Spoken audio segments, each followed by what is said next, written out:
Hi friends, welcome to భవిష్య vlogs. ఈరోజు మన రెసిపీ వచ్చేసి గోధుమ పిండి బెల్లంతో హెల్దీగా స్నాక్స్ రెసిపీని అయితే చూసేద్దాం ఫ్రెండ్స్. ఇలా కనుక బిస్కెట్లు చేసి పెట్టారనుకో పిల్లలు పెద్దలు ప్రతి ఒక్కరూ కూడా చాలా ఇష్టంగా తింటారు. ఇవి కరకరలాడుతూ చాలా బాగుంటాయి ఫ్రెండ్స్. ఒక్కసారి తిన్నారనుకో ఇంకా తినాలనిపిస్తుంది, అంత టేస్టీగా ఉంటాయి. మనం ఇక్కడ గోధుమ పిండి బెల్లంతో చేస్తున్నాం కాబట్టి పిల్లలకు కూడా మంచిది. ఎన్నో వందలు ఖర్చు పెట్టి బేకరీలో స్వీట్స్ స్నాక్స్ కొనే బదులు ఇలా ఇంట్లోనే ఈజీగా చేసి పెట్టండి. పిల్లలు కూడా చాలా ఇష్టంగా తింటారు. ఒక్కసారి చేసి పెట్టుకున్నాం అనుకో మనకి ఇవి ఎక్కువ రోజులే నిల్వ ఉంటాయి. ఇంకెందుకు ఆలస్యం ఫ్రెండ్స్, ఎలా చేయాలో చూసేద్దామా. ముందుగా మన ఛానల్కి ఒక లైక్ చేసి వీడియోలోకి వెళ్ళిపోదాము. ఇంకా ఎవరైనా మన ఛానల్ని సబ్స్క్రైబ్ చేయకపోతే వెంటనే సబ్స్క్రైబ్ చేసుకోండి. ఇక్కడ 1 కప్పు బెల్లాన్ని కరిగించుకుంటున్నాను. కప్పు బెల్లంలో 1/2 కప్పు వాటర్ వేసుకొని బెల్లం పూర్తిగా కరిగేంత వరకు కరిగించుకోవాలి. ఇక్కడ 2 కప్పుల గోధుమ పిండి తీసుకున్నాను. అలాగే ఇందులోకి ఒక 2-3 స్పూన్లంతా కొబ్బరి పౌడర్ని అయితే వేసుకోవాలి. ఇందులోనే కొద్దిగా ఇలాచీ పౌడరు, ఒక చిటికెడంతా ఉప్పును కూడా వేసుకోవాలి. మనము బిస్కెట్స్ చేసేటప్పుడు అలాగే స్వీట్ ఐటమ్స్లోకి ఒక చిటికెడంతా ఉప్పును వేసుకుంటే టేస్ట్ అనేది చాలా బాగుంటాయి. ఇప్పుడు ఇందులోనే ఒక 4-5 స్పూన్లంతా నెయ్యిని కూడా వేసుకుంటున్నాను. మనం ఇక్కడ నెయ్యి లేకపోతే ఆయిల్ అయినా వేసుకోవచ్చు, సన్ఫ్లవర్ ఆయిల్ని. అలాగే ఇక్కడ నువ్వులు కొద్దిగా వేసుకున్నాను. మనకి కావాలంటే డ్రై ఫ్రూట్స్ అయినా కొద్దిగా పౌడర్ లాగా చేసుకొని వేసుకోవచ్చు. ఇందులోనే 1/2 కప్పు అంతా సూజీ రవ్వను వేసుకున్నాను, బొంబాయి రవ్వను. ఈ బొంబాయి రవ్వ వేసుకోవడం వల్ల మనకి బిస్కెట్స్ తినేటప్పుడు క్రిస్పీగా చాలా బాగుంటాయి. ఇప్పుడు ఇదంతా నెయ్యి అంతా కూడా పిండికి బాగా కలిసేలాగా ఇవన్నింటినీ కలుపుకుందాము. మనము ముందుగా కరిగించి పెట్టుకున్న బెల్లం వాటర్ని చల్లారనివ్వాలి. పూర్తిగా చల్లారిన తర్వాత ఇలా వడకట్టుకొని పిండిలో వేసేసుకుందాము. బెల్లం వాటర్ని చూసుకొని వేసుకోండి. మనకి ఎక్కువగా అయిపోయిందనుకో పిండి అనేది మెత్తగా అవుతుంది. మనం తీసుకున్న బెల్లము వాటర్ కరెక్ట్గా సరిపోతుంది పిండికి అనేది. కొద్దిగా వేసుకుంటూ ఇలా పిండినంతా బాగా కలిపేసుకోండి. మెత్తగా ప్రెస్ చేసుకుంటూ. మనకి పిండి అనేది మరీ మెత్తగా ఉండకూడదు, కొంచెం గట్టిగానే ఉండాలి.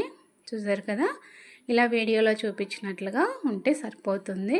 ఇప్పుడు దీన్ని ఒక 15 నిమిషాలు నానబెట్టుకుందాము. పిండి మనకి నానేంత వరకు.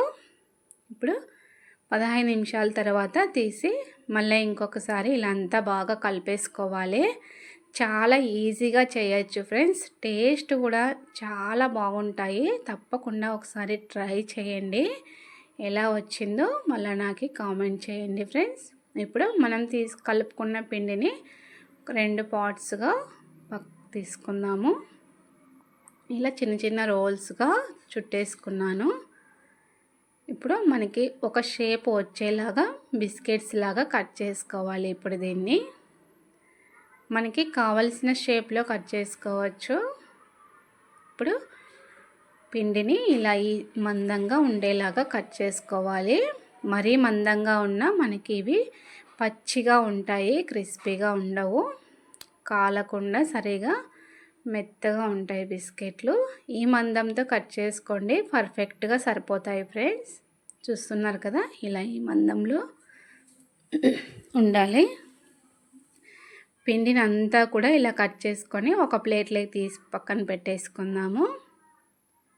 చూసారు కదా, ఇప్పుడు ఆయిల్ హీట్ చేసుకొని మనం డీప్ ఫ్రై చేసుకుందాము. ముందుగా ఒక పీస్ వేసి చెక్ చేసుకోండి. ఆయిల్ వేడయిందో లేదో మనకి తెలిసిపోతుంది. ఇక్కడ ఆయిల్ అయితే ఎక్కువగా ఆయిల్ హీట్ చేసుకోవద్దండి, లోనే పెట్టుకొని. మనం ఫస్ట్ టైం బిస్కెట్స్ వేసేటప్పుడు కూడా ఆయిల్ ఎక్కువగా వేడిగా ఉండకూడదు, నార్మల్గా ఉండాలి. ఇప్పుడు మనకి సరిపోయే వేసుకొని కాల్చుకుందాము. ఎంత లోలో పెట్టుకొని కాల్చుకుంటే మనకి బిస్కెట్స్ అనేది అంత టేస్టీగా ఉంటాయి ఫ్రెండ్స్. అంతేకాకుండా క్రిస్పీగా టేస్ట్ కూడా బాగుంటాయి.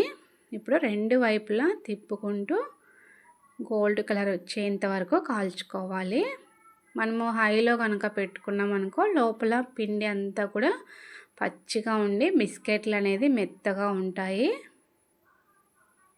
ఇక్కడ మనము ఆయిల్లో డీప్ ఫ్రై చేస్తున్నాం కానీ ఇవి ఫ్రై అయిన తర్వాత ఒక్క చుక్క కూడా ఆయిల్ అయితే పీల్చుకోవండి. అంత బాగుంటాయి, అసలు డీప్ ఫ్రై చేసినట్టుగా అనిపించవు.